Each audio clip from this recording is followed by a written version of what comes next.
Assalamualaikum warahmatullahi wabarakatuh.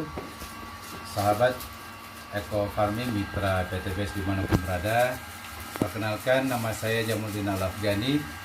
Saya adalah tenaga ahli PT Bandung Inovasi Organik yang memproduksi pupuk organik Eko Farming. Ya, jadi saat ini kita ada di ruang produksi untuk kembali menyapa para sahabat sekalian. Yang ingin saya sampaikan hari ini adalah bagaimana sih cara mencampur pupuk organik Eko Farming dengan air dalam rangka untuk pengencerannya. Nah, pada kesempatan ini saya ingin perkenalkan bahwa di depan saya ada 6 botol yang terdiri dari jenis air yang berbeda ya. Yang pertama ini adalah air mineral biasa ya, air mineral yang kemasan. Kemudian yang kedua ini air PDAM. Kemudian yang ketiga ini ada air hujan. Yang keempat ini ada air kelapa fresh, air kelapa segar.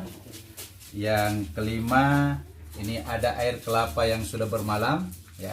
Dan yang terakhir adalah air cucian beras. Nah, keenam botol ini sahabat sekalian, ini akan kami teliti, akan kami uji lab dengan cara difermentasi untuk mengetahui mana di antara air-air ini yang paling efektif untuk mengembangbiakkan mikroba yang ada pada pupuk organik Eko Farming.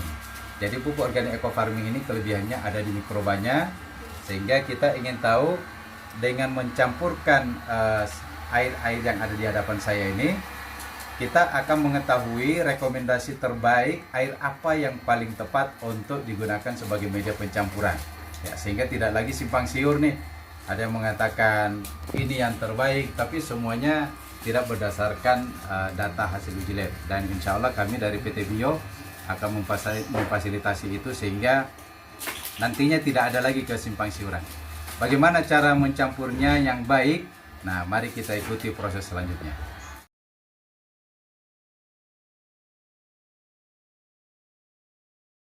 Para sahabat semua dimanapun berada, ini adalah makanan mikroba yang kita sudah siapkan glukosanya, gula pasir, atau ini adalah molasses, dan ini adalah gula merah ya, gula merah.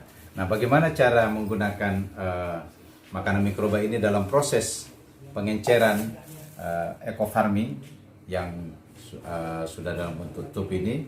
Kita buka dari kemasannya. Yang pertama, siapkan dulu airnya, kemudian setelah itu kita masukkan gulanya. Nah, untuk 1 liter air, 1 liter air untuk 1 tub ini kita gunakan glukosanya kurang lebih sekitar 50 ml. 50 ml. Nah, itu untuk yang difermentasi. Kalau teman-teman yang tidak ingin melakukan fermentasi, sekedar untuk makanan mikroba saja agar begitu diencerkan dia memiliki makanan, maka cukup menggunakan maksimal 10 mili saja supaya mikrobanya. Ini 50 mili kita siapkan karena dalam proses fermentasi mikroba akan berkembang biak. Nah, semakin banyak jumlah mikroba tentu jumlah makanannya juga dibutuhkan semakin besar, sehingga pemberian 50 mili ini kita anggap bahwa dalam jangka 1 pekan ya setelah bahan ini siap kita gunakan, itu mikroba-mikroba benar-benar tersedia makanan yang dibutuhkan. Nah, jadi langkah untuk melakukan pengenceran ya, kita akan mengikuti melihat SOP-nya sebagai berikut.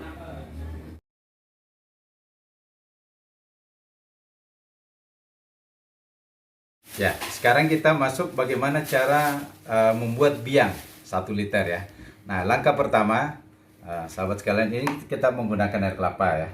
Langkah pertama adalah masukin dulu glukosanya. Nah, ini kita ambil molasses ya. Kita takar dengan 50 mili ya. Nah, ini sudah 50 mili ya. 50 ml. Nah, karena ini sifatnya sangat kental, otomatis dia nggak bisa kita turunkan sekaligus, maka kita encerkan ya. Kalau bisa dibantu dengan sendok. Nah, kita encerkan dulu. Ini supaya lebih mudah untuk menyatu.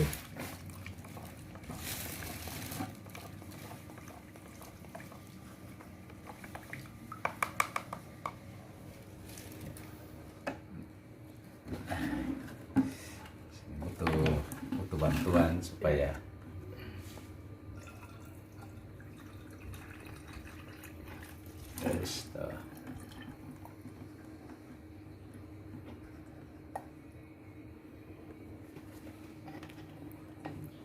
kita lupa lagi sedikit.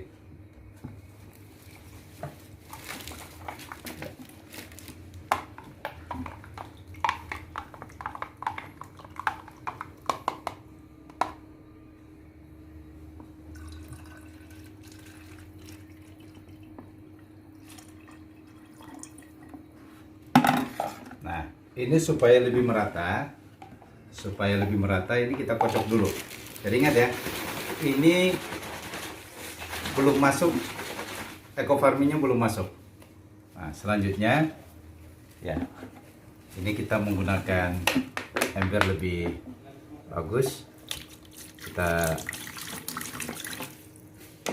karena sudah ada glukosanya, eco farmingnya kita encerkan. Ya, ini sedikit saja dia sudah encer.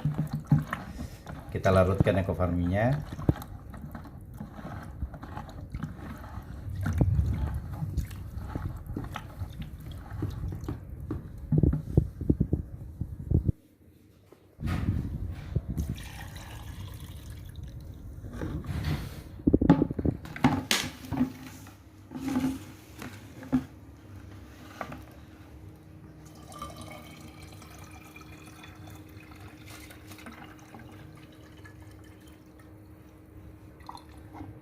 Ya, oke, ini hasilnya. Nah, selanjutnya ini kita tutup. Nah, lebih bagus lagi nanti ada plastik ya, ada plastik. Kemudian kita berikan plastik di sini baru kita tutup. Ya. Nah, setelah ditutup, ini kita simpan di tempat yang sejuk. Ya, simpan di tempat yang sejuk.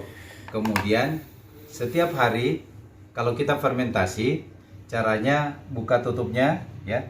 Buka tutupnya seperti ini saja, tidak sampai dibuka ya, tidak sampai dibuka seperti ini, tapi seperti ini saja sampai gasnya keluar. Setelah itu rapatkan kembali ya. Nah, jadi ini ada plastik ya, ada plastik, ini akan mempercepat ya. Kita bisa tutup dengan plastik seperti ini ya.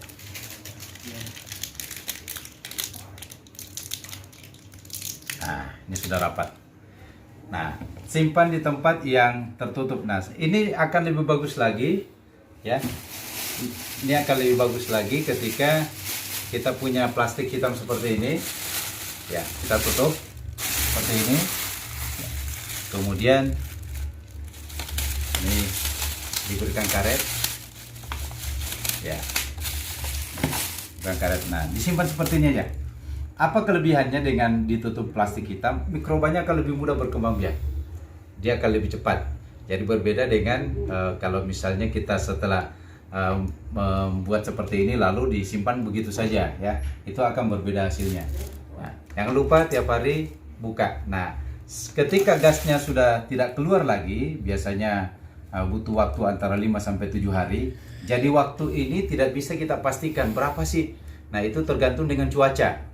Tergantung dengan cuaca di mana kita melakukan fermentasi. Jadi biasanya semakin lembab ya, itu akan maka proses fermentasi dia semakin lebih cepat. Nah, artinya bukan juga dalam kondisi daerah dingin ya. Ini untuk cara melakukan pencampuran atau membuat biang eco farming ya. Nah, kalau setelah ini kita tinggal sekali lagi tinggal disimpan ya. Oke, selanjutnya kita akan melakukan uji coba dengan melakukan glukosanya dari gula pasir. Nah, kemudian kita juga akan membuat dengan menggunakan glukosa dari gula merah. Kita ingin tahu di antara 3 jenis glukosa yang kita gunakan ini, mana di antaranya yang paling bagus untuk pengembang biakan mikroba. supaya teman-teman memahami dengan baik bagaimana sih cara membuat biang yang bagus, media apa yang kita gunakan. Oke, terima kasih.